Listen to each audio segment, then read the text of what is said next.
If something terrible happens to you, you should never ever forget it, because if you forget it, you may walk into it again. This is basically because we have not taught our children and the people in the world how to employ our faculties, then everything hurts.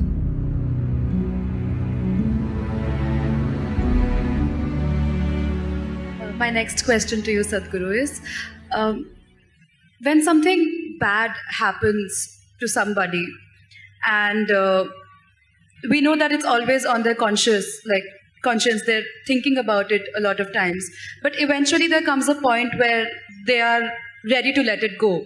They don't want to let the past go because they feel guilty of letting it go. So why does that happen, and how do we let go of that guilt? Like, even if we take, for instance, sexual abuse, if a girl is sexually abused and eventually if she reaches a point where she is ready to overcome it, but she feels guilty to let it go because it has troubled her for a very, very long time, and not just her, the ones around her as well. So is it right to let it go at that point, or like how does one deal with a situation like this? See, I think this struggle is coming from a misunderstanding that something either unpleasant or terrible that one may encounter in one's life, it can just happen to anybody in so many different ways. If it happens, people think they must forget it. No, you should never forget it. If something terrible happens to you, you should never ever forget it, because if you forget it, you may walk into it again. But we must know the distinction between what is memory and what is living. You are living. Memory is a dead memory, you're supposed to use it as wisdom to see that things don't happen to you in your life. But it's a fact that for most people, what happened 10 years ago, they still suffer. What may happen day after tomorrow, they already suffer. Yes or no? What happened 10 years ago or even 10 days ago does not exist right now, does it? Does it? No. What may happen day after tomorrow does not exist right now, does it? No. So you're suffering essentially something that does not exist. How many of you are psychology students, huh? Is there a medical term for those people who are suffering something that does not exist? No, don't tell them please, they'll suffer that. If you are suffering something that does not exist, on some level it means insanity, isn't it? This may sound very cruel to you right now when I say this, because, oh, I got my pains. See, you're carrying your pains like badge, don't do that. When something bad happens to us, when something hurts us, we can either become wise or wounded. This is a choice we have. Either we can become wise with it or we can become wounded with it. As we already went through this, life is just a certain amount of time. It's ticking away. As you sit here now, you are 1 hour closer to the grave since you came here. Yes or no? Yes, it is. It's going away for all of us.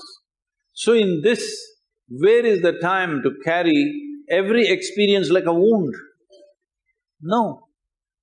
This must become your wisdom. If terrible things happen to you, you must become wiser than others, sooner than others, isn't it? But unfortunately, most people choose to become wounded simply because, again, in our systems of education, we have done nothing about the nature of human mind. We are busy studying frogs and cockroaches and trees and chemistry and physics and planets and everything. No attention to the nature of this one. So we don't know how to use our faculties. The greatest faculties that you have right now as a human being is, you have a vivid sense of memory. Everything that happened, you can remember as if it's alive right now. Yes? There is a repository here, there's an archive in your mind which can replay the whole video if you want. But this has become a problem. You started suffering the old movies.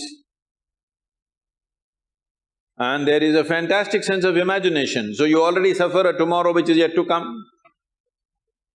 This is basically because we have not taught our children and the people in the world how to employ our faculties, how to use our memory, how to use our imagination, how to experience life right now, how to sharpen the experience now. Your whole life is happening between these three dimensions: memory, present experience and imagination. This is your life, isn't it? These are three dimensions. We call them trikala, three dimensions of time. All your experience of life is happening here. But if you lose distinction between what is past, what is present, what is future, then everything hurts. For not everybody, terrible things have happened. Unfortunately, for a few people, they have happened. But the rest of the people are simply suffering something, isn't it? Because it's fashionable to suffer. People think if they're suffering, they are very intellectual, they're very profound. No, it's just stupid because you're suffering something that doesn't exist. You're not suffering what's happening right now. You're suffering what happened yesterday and you're suffering something that may happen tomorrow already. So this madness has been encouraged simply because we never train people how to use their faculties. Do you agree with me that this human machine that you carry and I carry, this is the most sophisticated machine on the planet? Hello? Have you read the user's manual? User's manual, have you read? No. When are you going to read it? On the last day? If you get a phone, if you buy a phone, should you read the user's manual in the first 3 days or after 3 years when you're discarding the phone? Earliest, isn't it? Within the first day you must read, then only you can use this phone well. The same goes for this. If you do not understand the nature of what this is, how will you put this to use?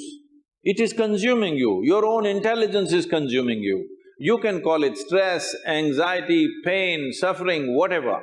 Essentially, your intelligence is turned against you, that's all the reality is. If your intelligence was working for you, taking instructions from you, you would keep yourself blissed out, wouldn't you? Hello?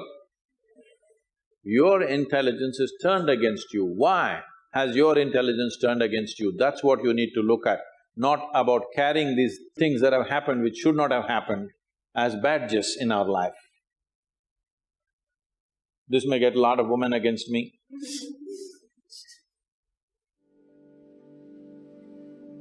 If I was against you, I wouldn't be here. Yes?